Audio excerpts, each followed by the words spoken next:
Good afternoon, and thank you all for joining this special Joint Industry Association webinar to inform you, our constituents, of the efforts that are underway in this fifth week of the global crisis that is the war in Ukraine. We'll leave another few seconds for people to enter the Zoom session. I'll just give it a couple, I'll give it 10 seconds or so.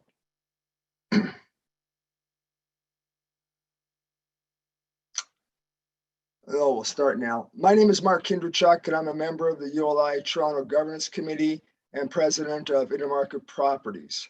I want to thank you again for taking the time to join us this afternoon for a special information session to inform members of the planning, real estate, and development industry about the efforts that are being led by the Canadian Ukrainian community, local governments, indeed members of our broader industry support the fast expanding relief efforts related to the Ukrainian crisis here in Toronto region and across Canada.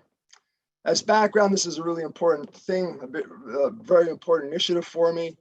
You know, my grandparents left villages outside Lviv in Ukraine in the early 1900s and settled in Saskatchewan. We still have relatives there.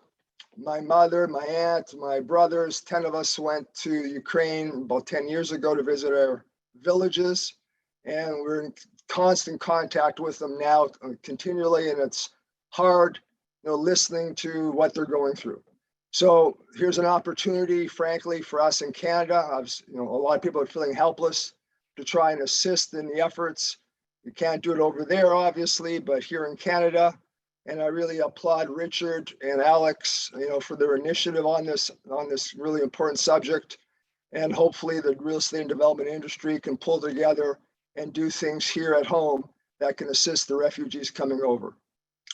We have a lot to cover today with many speakers that will provide you with an update picture on the Canadian relief effort, and most importantly, how we can support the effort.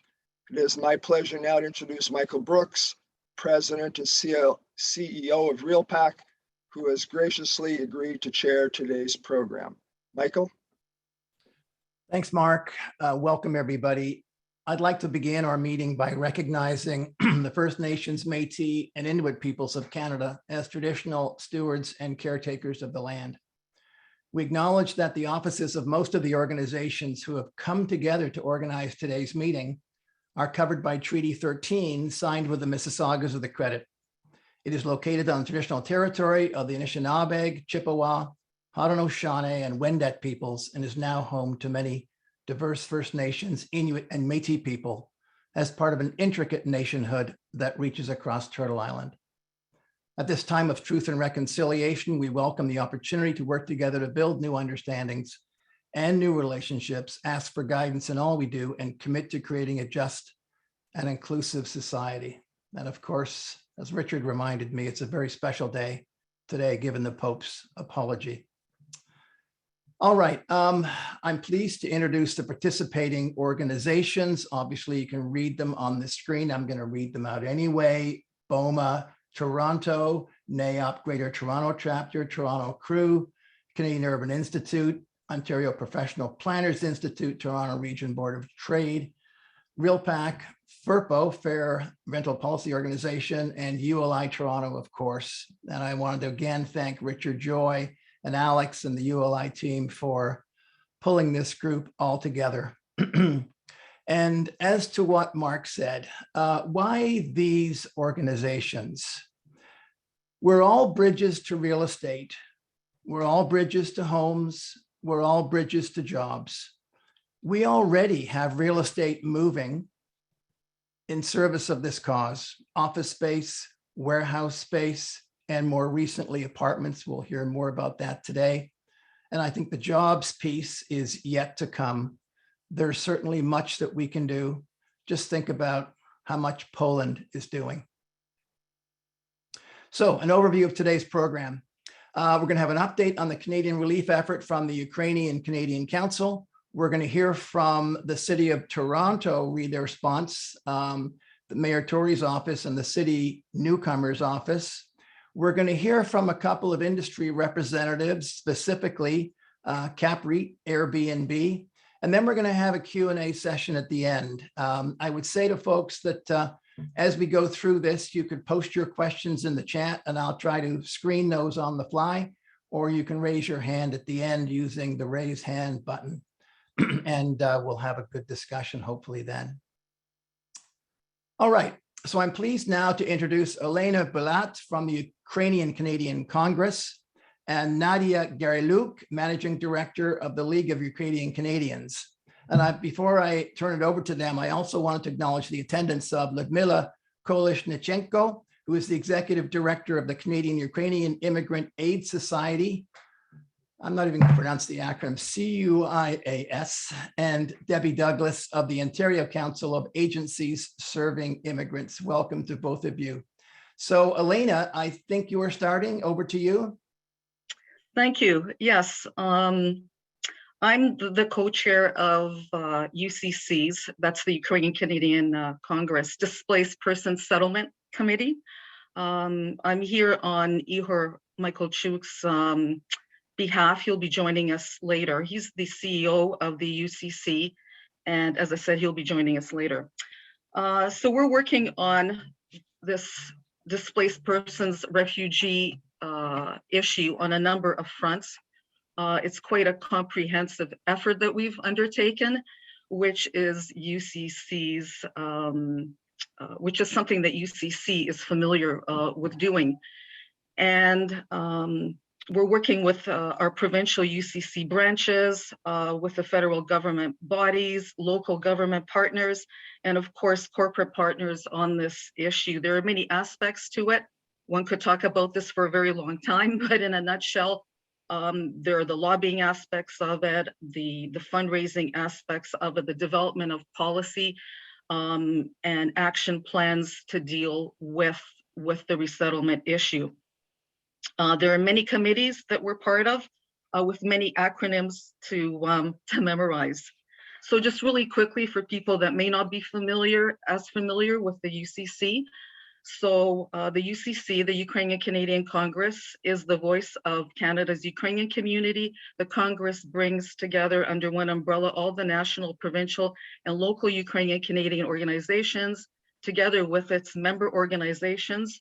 The UCC has been leading, coordinating, and representing the interests of one of Canada's largest ethnic communities, 1.4 and soon to be added to, since 1940, and has been instrumental in shaping Canada's social, economic, and political landscape. So I've mentioned that we're part of a number of committees and outreach programs. The UCC has established a working group on displaced persons and refugees. It's an internal group. We had an extensive meeting yesterday, and it's incredible how the UCC branches are working in their own particular environments. And the UCC is also the Ukrainian cross-sectoral collaboration governance table convened by the federal government as the voice of the community. So again, moving along quickly, who is coming to Canada? We wanted to give a little bit of background, and others I'm sure will fill in here.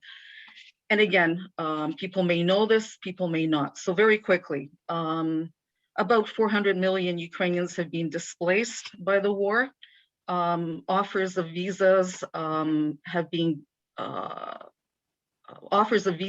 coming from around the world from different governments. So Canada has put in place a temporary expedited 3-year visitor visa program under the program title of Canada-Ukraine Authorization for Emergency Travel. Now, in addition to this, Ukrainians can come in under other programs, including ones related to family reunification. And the nuances of the immigration process is a whole topic unto itself. So it's suffice to say that the visitor visa category, if we spend a bit more time looking at that particular category, which I believe is the important one now in terms of who will be coming in, is not one that treats Ukrainians part of this visa program as refugees. And more comments about that later. So not being a refugee, one is not afforded the same services and support extended to refugee claimants by the government of Canada. In terms of who's actually coming, we have a very good sense that it'll be primarily women and children, maybe accompanied by their elderly parents. We'll have students, young men under the age of 18, because men 18 to 60 have been asked to stay in the country and aid in the efforts. We anticipate that people will be coming over at varying degrees of trauma. There'll be a lot of vulnerable people coming. There are no organized airlifts in place at this point, so they'll be coming in dribs and drabs, so to speak. We know that there are about 80,000 applicants right now, about 9,000 approvals. People are already coming in under the various visa streams. And we think that this will really start coming into play in terms of numbers of arrivals in the next 3 months. So for the purposes of this webinar, we've identified 5 areas of need. Housing, commercial and industrial spaces, development of community infrastructure, employment, training and jobs, other donations, and Industry Canada. So we've tried to relate this to our audience. Let me just move along to housing. And I'm sorry if I'm speaking quickly. So housing, we're still lobbying the various levels of government on a number of fronts. Really, the ideal scenario, I think, for us would be to see incoming Ukrainians receiving temporary income support and or shelter allowance. I mean, we've been lobbying incessantly on that front. Whether we'll be heard or not, we don't know, but we can't stay still. So we're moving forward to identify both existing and upcoming gaps to the delivery of what really the focus, I believe, of this webinar is, and that is around the housing issue, both in the short term and the long term. So the landscape is changing daily, and we're hopeful that there will be additional government supports. And we also hope to continue working with the private housing sector and encouraging you to step up to the plate. And many of you already have, and for that we thank you. So it's a bit of a chaotic kind of situation right now, but we're wading through it, and I think more certainty will come our way. There is a lot to share on individual housing topics, but we don't have time to do that right now. I would just like to comment that all the Ukrainians that are coming in, whether they have any funds or not, are going to require some support in terms of shelter housing. So anticipating that, we're doing our best as a community-based organization, as are others that are part of the overall process, looking at options in terms of partnering with institutions, with universities, just as an example, with looking at placing people into private homes, calling this shared housing, a process that hopefully will be mediated across the country by settlement houses. In the case of the GTA, a settlement house has come forward to undertake this process. We've provided a list, and there are many lists out there of people willing to donate space. And they will engage in the vetting process and the matching process and follow-up process to get people into these homes. This is just one example, because in terms of short-term and long-term, the short-term, I think, from our perspective, involves transitional housing, and rather than emergency housing, which we're hoping that our local partners will be leading. Okay, so we hope for the continued support of the housing industry in the form of rent forgiveness or rent assistance, We understand that the housing rental market in the GTA has its particular challenges, and that it may not be reflective of availability of housing of whatever sort across the rest of the country. There are many secondary issues that play into successfully housing people that are coming in. One of them being, where are there greater opportunities nationally? And because a lot of you are nationally based, I believe that we'll be able to work together with you to find really a national solution while still being aware of local context opportunities. And I believe that we have a number of next steps that we'd like to comment on, but I think that I'll leave that for Ihor when he joins us, which hopefully will be shortly. I turn this over to Nadia. Yes, Olano, thank you so much for providing an overview. Based on the numbers that the government is providing, as of March 27, we have over 91,000 of applications received, 14,500 applications approved, and so far we have 3,400 Ukrainians that have arrived in Canada by land, and 8,300 that have arrived in Canada by air. So these are already arrivals that, you know, are either seeking accommodation or have family and friends that they have found space to live with. Olana has covered the housing portion. However, I would like to actually approach the other aspect of it, which is industrial spaces, commercial spaces, as well as development of infrastructure, because with the incoming Ukrainians, there will be several other challenges. One of the asks for industrial and commercial is warehousing space. I know that in Toronto, there is a lot of efforts in setting up storefronts for the refugees to come in and take their packages, assistance packages that are being provided and donated.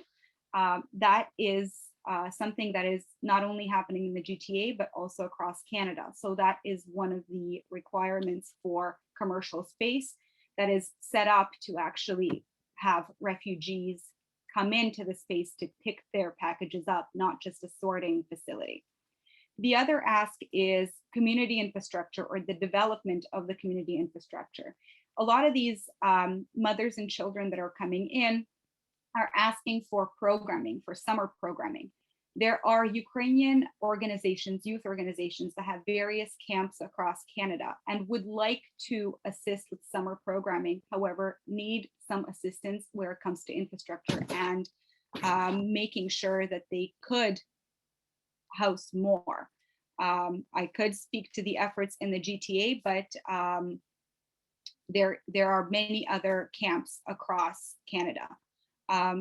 In regards to those portions, that there's more work and more challenges coming our way, but those are also opportunities in helping out by the real estate industry. Michael, that is all that I have to say. I'm keeping it very brief because I know we only have an hour. Terrific. Thanks, Nadia. That's great. And we do have a question already in the chat from Simon. Simon, I'll hold off until we get to the Q&A session to deal with your question. So at this time, maybe we can move on to, and I'm pleased to introduce, and I think it's Lubomir Chabursky of Maria Aid. And Lubomir, are you able to speak briefly to, there you are, welcome. Thank you. Welcome to speak on behalf of that. And I must say, I Googled Maria Aid, and I saw it was the biggest plane in the world, the one that was bombed early in the campaign, and that's what it's named for. It is indeed. We're inspired by Maria because Maria, as the plane was, brought humanitarian and military assistance all over the world to those that need it. And the volunteers in this organization are inspired by that because they participated in Project Unifier, which is what the project under which Canadian Armed Forces provided training to the Ukrainian Armed Forces. So I'll just try to keep it very short. On the first slide, you can see what our mission is.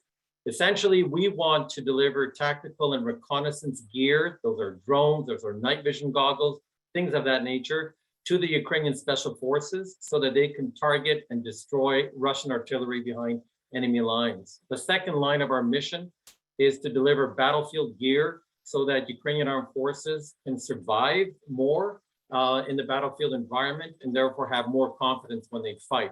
The reason we're presenting to you today is that some of you may have contact with people who want to make their money really work at the front lines. And we're offering the ability to do that without any overhead. Let's go to the next slide.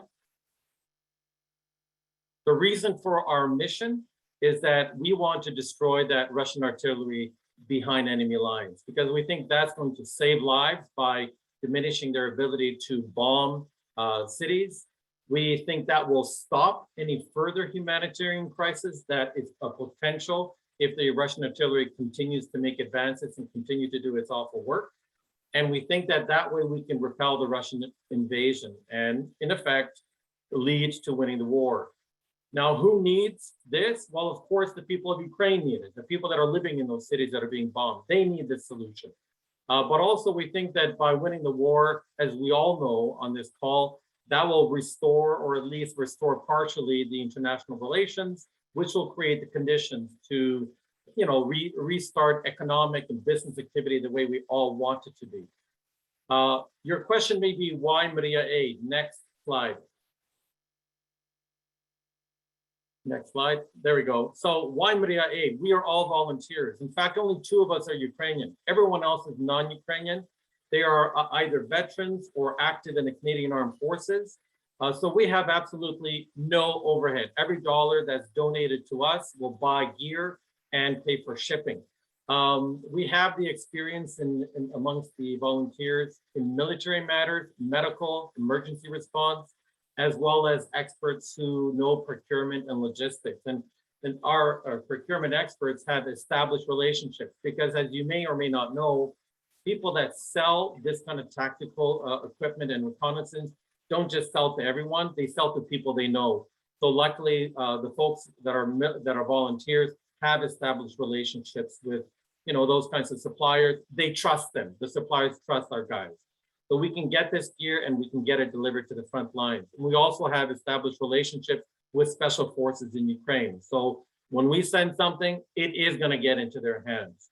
The reason these volunteers are so committed, even though they have no Ukrainian family or family in Ukraine, is that all of them were involved in Project Unifier, which is what the Canadian Armed Forces did to train Ukrainian soldiers. So they know the people over there, they know the officers, and they feel for them. And so they really want to do their thing to help.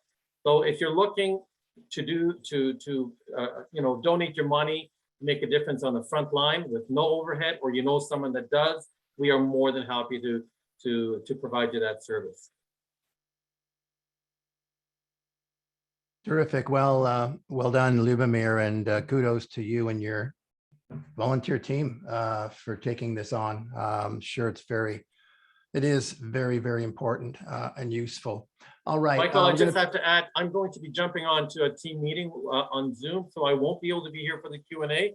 But please, if there are questions, if someone can forward them to me, we are more than happy to answer them. Perfect. Yes, we will do that. Thanks so much.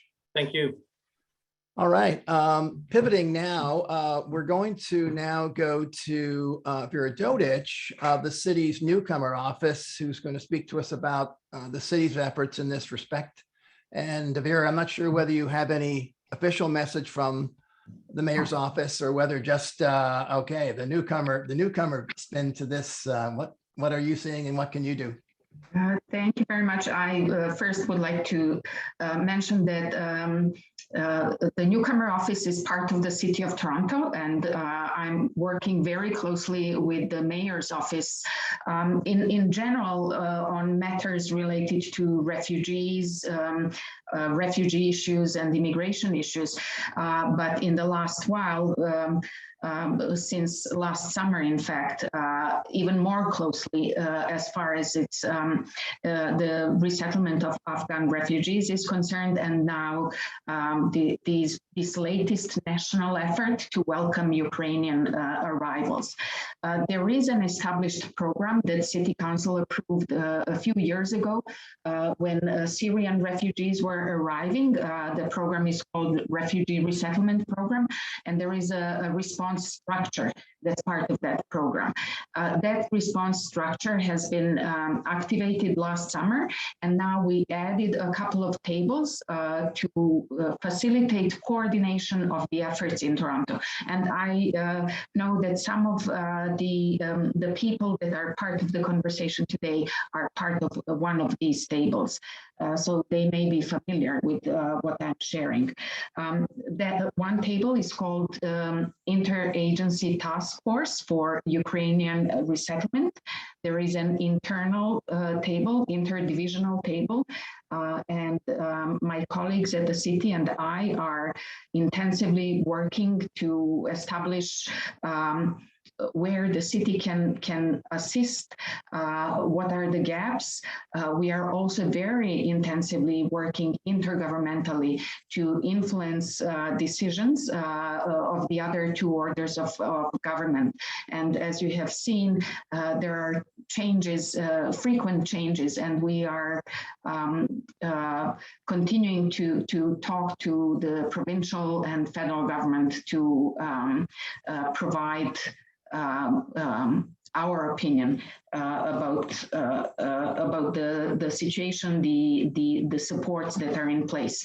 I can tell you, for example, that my colleagues in Toronto Employment and Social Services who deliver employment supports and Ontario Works, which is social assistance regularly to people that have refugee status or who are refugee claimants, are on standby in case the policy changes, in case this temporary status changes. I'm also very happy to share that Toronto Police Service has offered a simplified approach to the volunteer sector screening check. And through the newcomer office, they will be fast tracking, literally within days, hundreds of these applications that relate to offers of donations of housing. There will be no forms that will need to be filled. There's minimum information that will be required, and there will be no fees. And that's something that is phenomenal and is unprecedented. And I hope other police services across Canada follow the lead of Toronto Police Service. There is a lot on the go, a lot happening.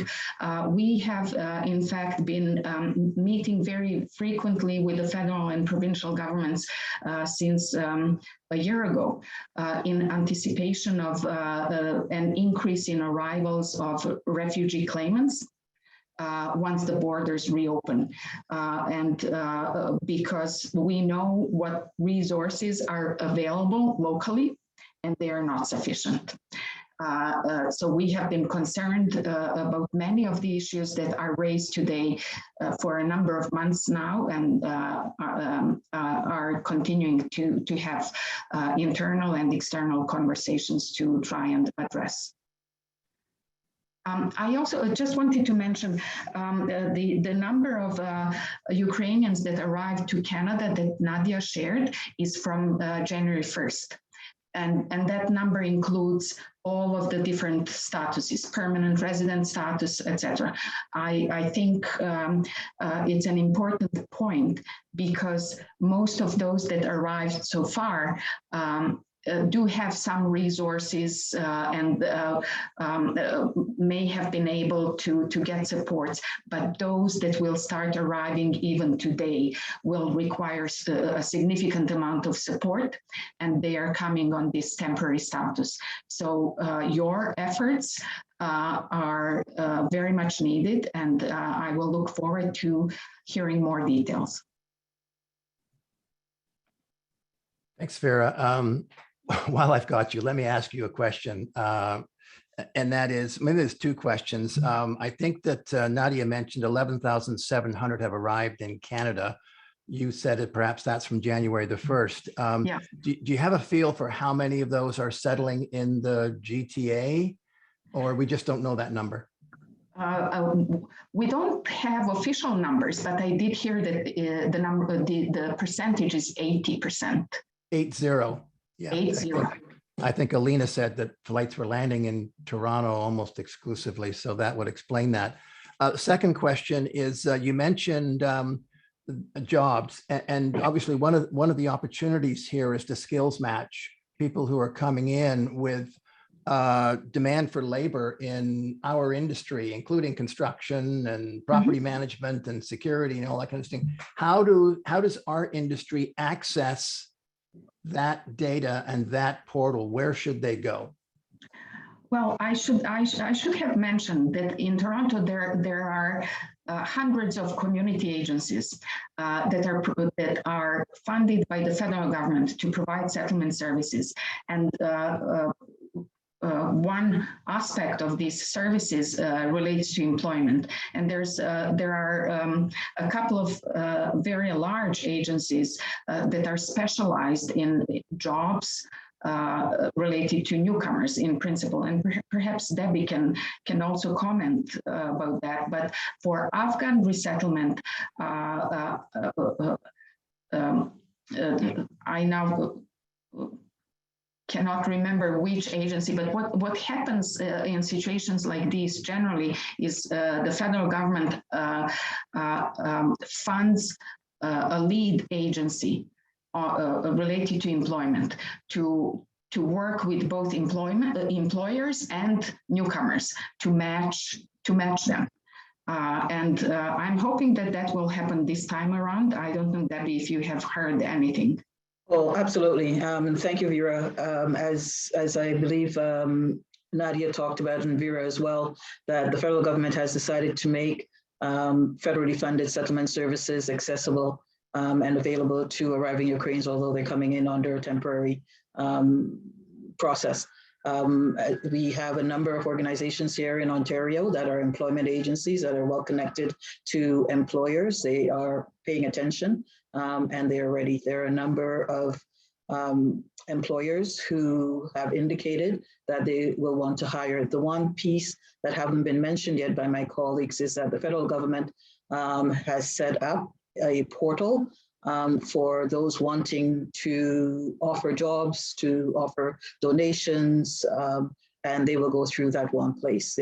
For employers having jobs, and they will be directed to the Canada Job Bank, so their jobs can be posted there.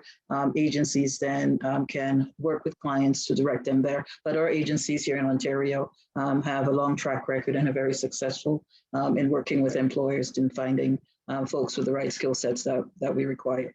Michael, I have to leave, so I'm going to add one more piece that my colleagues didn't mention. It's around issues of health and health access. If there's one thing that all of you and your colleagues can do is to really advocate with our provincial government to ensure immediate access to OHIP services as people arrive temporarily. Those who will come in later under family unification will come in as permanent residents. They will have access to OHIP. We know they won't have to wait the 3 months as the Premier has indicated, but certainly we need access to OHIP services for those who are coming in under the 3-year temporary visa as well.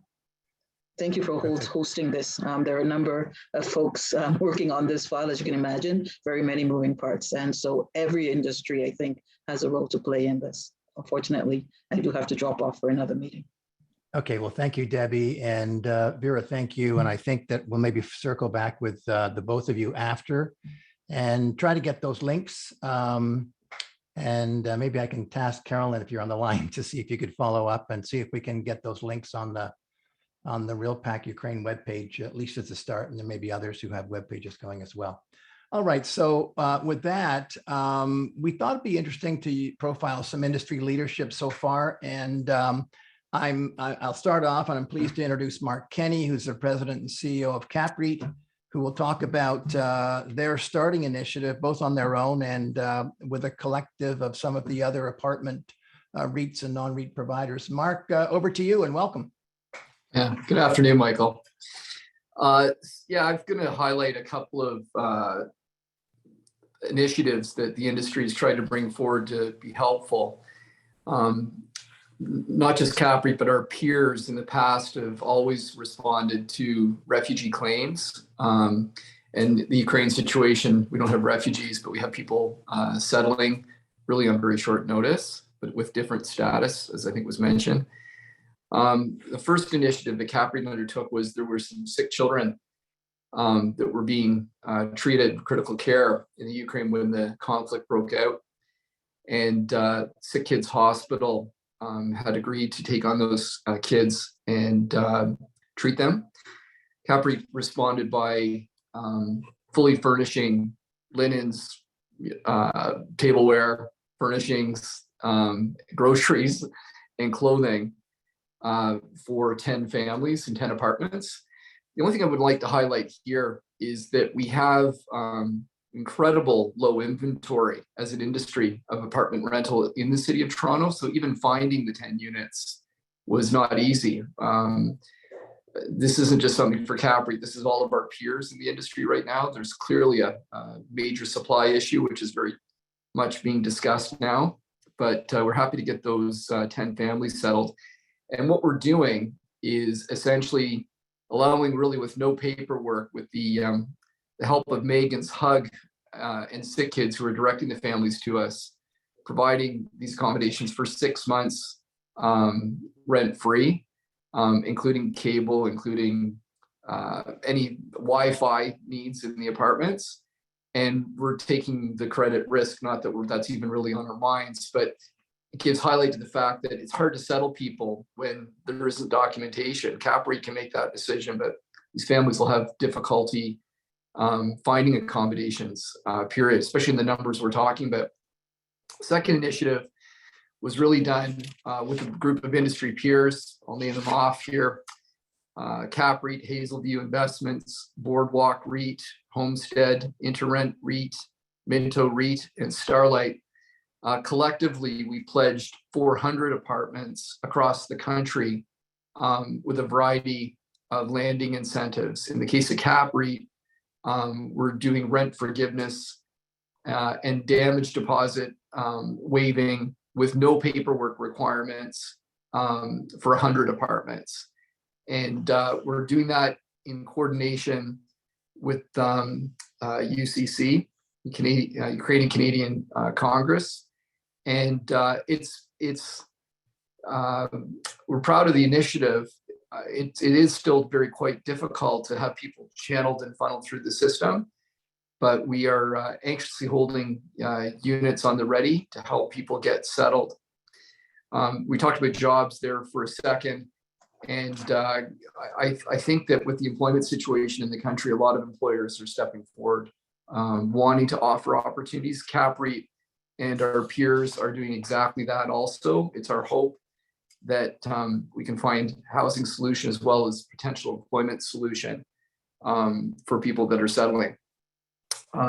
Just the other thing I wanted to note, and it's more on the topic of Canadian charity, it didn't take long for us to partner up with the likes of Sleep Country, Sheraton Hotels, Marriott Hotels Canada, Rogers, Wise and Carmen Metering Services, and legal firms. Cohen Hiley was the partner to step up and offer whatever they could in terms of donations.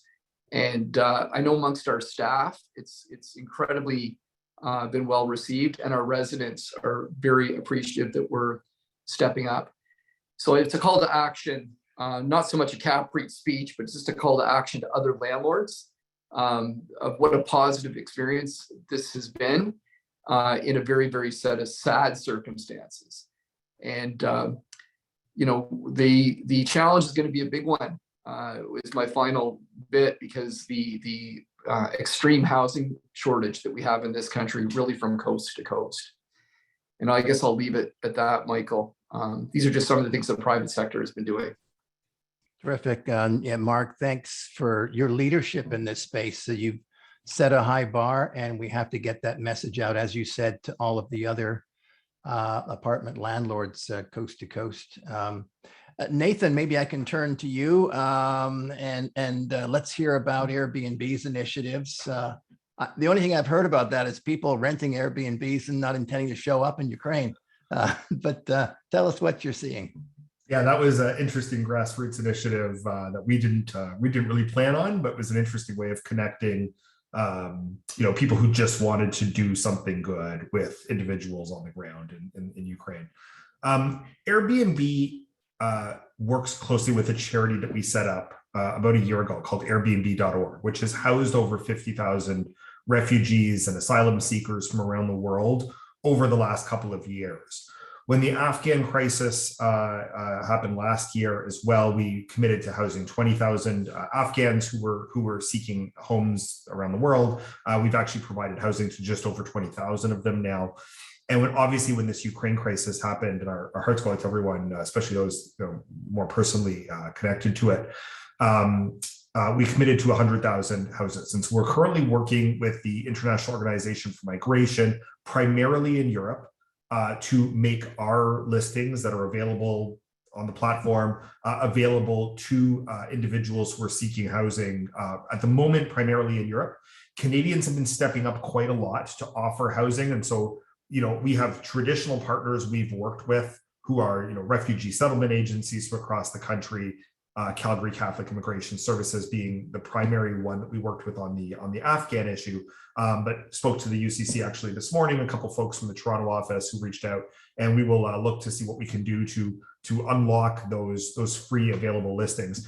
The difference, I think, for us is these are just individuals either with space in their home or extra space or an accessory dwelling unit of some kind that they can make available for some period of time for these individuals. And people are really stepping up to want to help in whatever way possible. So we'll continue to work with the team at UCC and the federal government as the need continues to grow and do what we can to support those folks. That's a great story, and I had no idea that you've been so active in that space for so long, Nathan. That's kudos to you guys. Well done. We've got some questions, and maybe I'll just turn to a couple of those. Maybe it's one question has already been answered. Yeah, this is and Nadia, maybe I can turn to you on the questions about vetting and matching displaced individual and longer term housing solutions. And I think that you made the point that you were looking for places that were near, if I can call them, Ukrainian culture shock buffer zones. There's a Ukrainian English school, there's an established Ukrainian community there, et cetera, et cetera. Have you thought through a bit more about those specific areas and where they are? I have been thinking about the specific areas where the Ukrainian community is already settled, and that could be a good social buffer, as you've said, for the incoming Ukrainians. However, the criteria is not yet developed for the long-term housing. We're still working on that. And obviously, we will be looking towards the settlement agencies for further assistance as well. Terrific. Yep, that's great. I also see in the question, the Q&A chat box that the jobs for Ukraine job bank sites are posted twice. So those of you, 97 of you to start, if you could access that, that would be terrific. Nadia, one thing that I'm not sure it's in the job bank, but what's your assessment of the English language proficiency of those people coming from Ukraine? Michael, that is a very difficult question to answer. I don't know what the English language proficiency is. However, there will be language classes that will be offered. I'm not sure. Maybe that's something to look into. Again, I see Mark is raising his hand. I'll maybe add a little piece to this. My brothers and I are working in Vancouver. He lives in Vancouver, and I sent an article out to Michael and Alex the other day. They brought their community group, there's a good article in the CBC. They brought 6 families to their neighborhood in Vancouver. And my brother is having a 32-year-old single mother and a 7-year-old daughter. And right behind them in a carriage house, There's another woman that's 25 years old that's in heightened tech in Kiev. And so the mother, and they talked to him on the phone the other day from Portugal, because they're waiting in Portugal to a flight for next week, that she can speak okay, and she can probably get by, and they're just trying to check into English as a second language, ESL for her. The daughter, the 7-year-old, knows the alphabet in English. So she knows the alphabet, so they've been working with the different schools in Vancouver to get a separate English as second language course for the kids that will be there. So one of the things that I think is going to be very powerful, if there is ways that we can extrapolate what's happening here in the GTA and housing or whatever, or even things that they're doing, and then use it across the country. Because they're looking into already the schools, frankly, the women's teaching and job and digital training. So there's a lot of those initiatives happening, and they'll land next week, actually. So they're really moving quickly on this. But even in the housing point that, Michael and Mark brought up, I saw a note from Tara, who's from the region of Waterloo.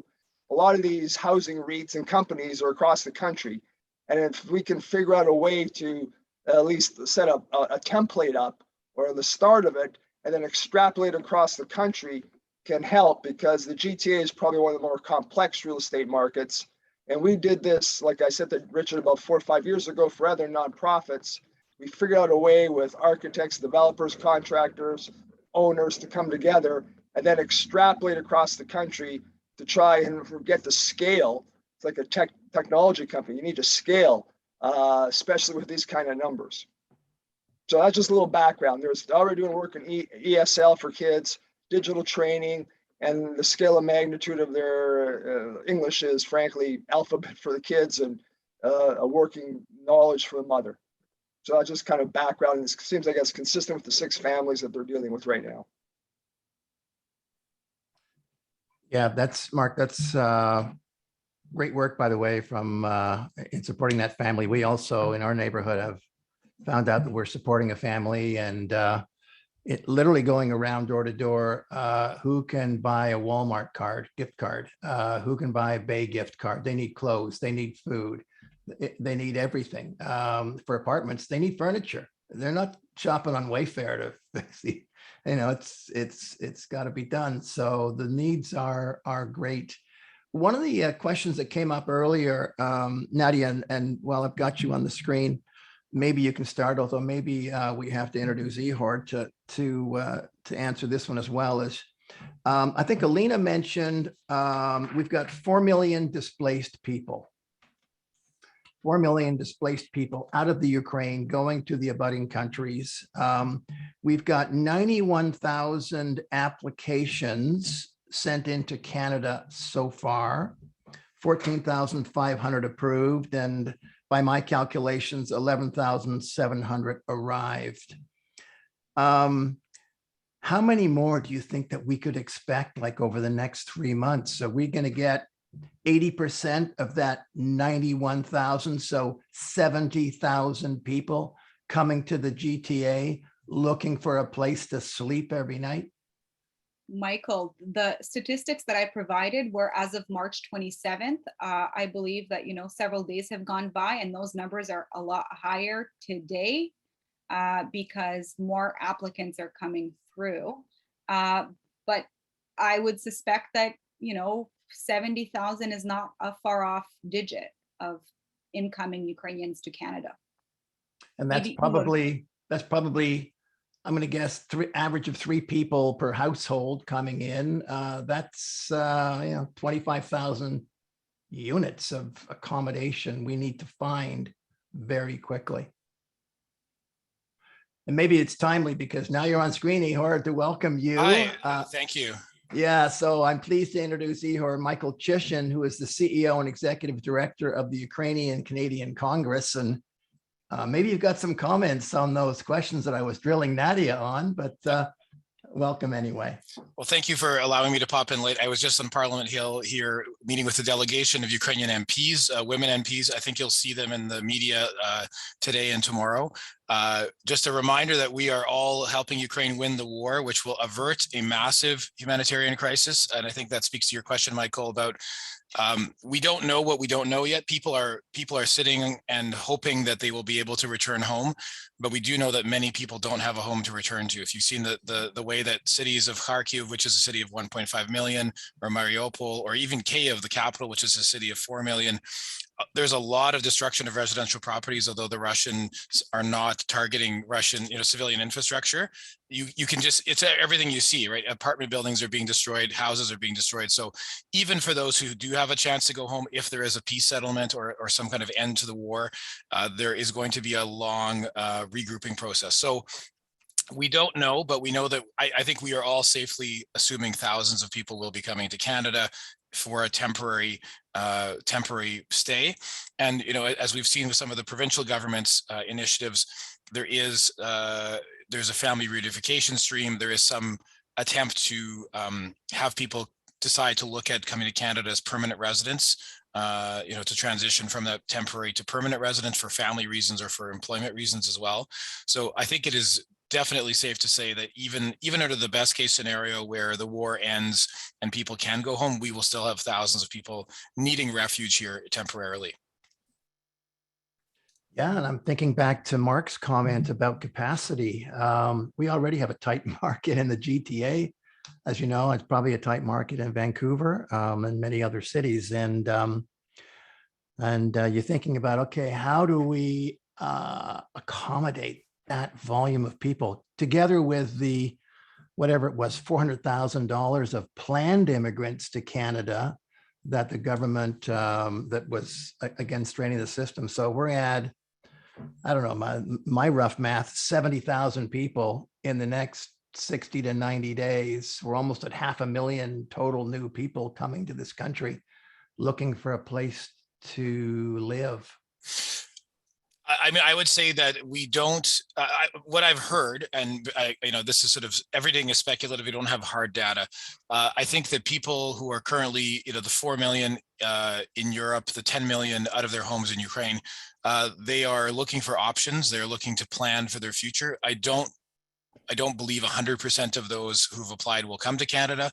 We know 100% of them who have applied will not have a successful application, first of all, unfortunately. And we know that people are making are reaching out to sort of figure out what their options are going to be, because right now they've been living day to day. And so Canada is one of those options, and we have a really strong community here, which is a beacon, to pull them in, because they do have friends and family. They do know of the community here. One thing we're trying to do is work with other, I would say, smaller or kind of regional centers. So, we know that St. Catharines, Oshawa, Saskatoon, Winnipeg are super well organized. We just had a 2-hour meeting last night with all of our community branches and organizations. Part of our job is going to be to coordinate with the settlement agencies redistributing people in Canada. So I think it will be very difficult, and the pressure will be the most on the GTA, but I think part of that pressure will be alleviated if we can work together with the government sectors, the provincial governments that want to redistribute people out to other smaller markets where there might be more availability, where there might be a better quality of life, affordability equation. And that's what we're seeing. We're seeing our branches are getting direct messages from people in Europe asking, what is the rent in Winnipeg? What is the rent in Vancouver? What do I get? What kind of jobs are available through the jobs bank? So we encourage proactive posting to the jobs bank. People are making decisions on where to end up based on what they see in the jobs bank, and where they can try to calculate their rate of survival. Because really, as we've heard, if they can come to Canada on this visa program, they will not likely have very many funds, if anything, left. If they are able to get here, it will be expending all of their savings and funds to get here. And then, as you said, Michael, they are arriving already with nothing, no savings, no cash, no resources. So we are we're an advocacy organization for these folks, for the community. We are advocating to the government to have a better plan generally, which involves perhaps airlifting people to specific cities. As you said, an airlift we would know in a manageable way that 300 families are coming to Edmonton or Calgary or Saskatoon. We would know who these families are, how many kids they have. That looks more like a traditional refugee program, which allows all of us to plan, which is the basic, absence of knowledge right now is that we can't plan in great detail. So we are pushing that with the minister, with the department. We have not heard no, but we've not heard yes. That's what I would say. I did want to say that we are overwhelmed by the support that your association, that your members individually, collectively as companies have had by the support of all Canadians. We have never had this number of incoming messages and incoming offers, and so really, when I say we're not going to let anything pass without sort of fully exploring every option, every offer, and we're trying to do our best to figure out how to make use of all the goodwill, because there will be more people coming than we can handle in residential apartments. People will need to be staying with shared accommodation. We're looking at institutional accommodations, et cetera. So we're going to do everything we can to work with you and with our settlement partners and our communities across Canada to figure it out. It's a very scary prospect, but we believe that it's obviously the right thing to do in this conflict as well to help those in need. Absolutely. And all of the associations who have come together for this particular webinar obviously are engaged in this and will be the bridge. We want to be a bridge between these people and their real estate and jobs and needs. And that'll be a big challenge. One of the things you mentioned, the 5 small cities, very quickly, and I couldn't write them down fast enough, but that's helpful data for us as well, because we can reach out. Maybe there's a landlord association in some of those smaller cities and communities that we can reach out to and say, hey, did you know that you're pretty well organized locally? And if you've got any vacancies, you should connect with X or Y. That would be also useful for us to know. As you say, people are smart enough to screen this in advance from wherever they are in Europe before jumping over here to Canada. Yeah, not everybody, but those who are really kind of calculating what their next 3 years will look like are making those kind of inquiries all over the place. And we will be happy to send a list out to Richard and the association. There's the reason we had a 2-hour meeting is we actually have 23 branches across Canada. They're all having these really active community groups, working with their city councils, working with their settlement agencies, trying to find solutions. And we're all in the same boat of saying, when are people coming and who's coming? We don't know. We know when they call us, because they're stuck at the airport. So we are also advocating to the government, and we encourage you to say that this system could be a lot better, and it could be a lot. We shouldn't be spending all of our time spinning wheels, waiting for the mysterious people to show up at the airport. We could be more proactive in this, and we will continue to sort of make that point as well. I will say just the 2 things I was asked is, I know Nadia and Alana did a presentation. So on employment jobs, of course, the Jobs Bank is essential. Industry Canada is going to have this corporate portal. It's not up yet, but we've seen the back end, and it should, Michael, to your point, it should capture both the jobs and the goods. And there is a section there about accommodation and housing. And so it's not perfect or clean. It's sort of a out of the box Salesforce piece that they've put up. We're happy to keep talking to the companies and the association about the discussions we've had. We don't want to send people over to another robotic form, and we want to hear feedback if that form is not helpful to you, because again, Industry Canada is kind of scrambling with the volume of offers they've had to try to sort it out as well. The last thing I was supposed to say after, other than thank you, I don't know if Nadia, did you teach them a Ukrainian word for thank you? No. Okay, so the Ukrainian word for thank you is dyakuyu. I'll write it in the chat, and we're sort of doing our Ukrainian lessons of the week because we're all becoming we're all becoming a little bit more Ukrainian here this week, so I'm going to write it out. Dyakuyu. And so that's what I wanted to convey on behalf of our members, our branches, our community.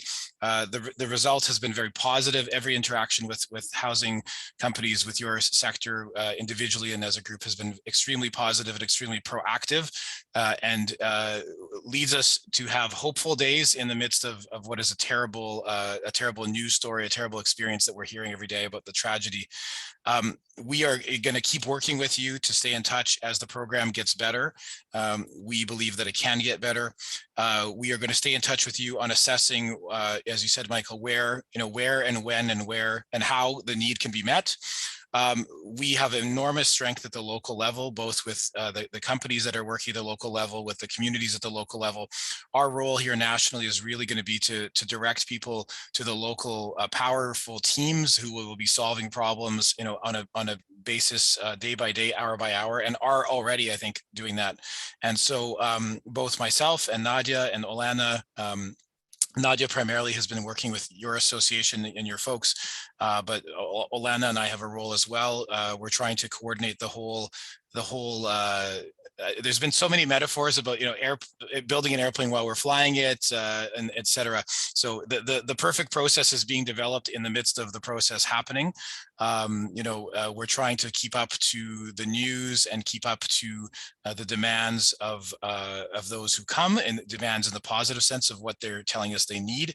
And we are dealing with a population that is war traumatized, which is what we're of course telling the government as well, that this is not just a step off the airplane and I'll find myself a job next week kind of population. This is going to be people who've had their homes destroyed, violence has happened in front of them, in front of their children, and they're going to need psychosocial supports. And so that's part of it as well. So I think if there's any other questions, I'm happy to say more about UCC or the efforts of our communities, but I am very hopeful that with the goodwill of the folks on this call and the goodwill of our community, and in fact, I mean, all Canadians, we will do the best we can to welcome these people here and offer them a safe refuge. Terrific. Well done. Dyakuyu to you, Ihor, if I pronounced that correctly. Yes, you actually got my name perfectly. If you've seen me in the media, my name is pronounced differently every interview. Every person has it differently, but you got it perfectly down. Okay, well, that's good. Anyhow, I'm getting the high sign from the organizers here. We're in overtime, but it's such a worthy cause. I don't mind. We really appreciate you, Ihor, and all of your colleagues making yourselves available. We've got more work to do collectively, but speaking on behalf of the private sector, there's a lot of goodwill and we'll keep on working it.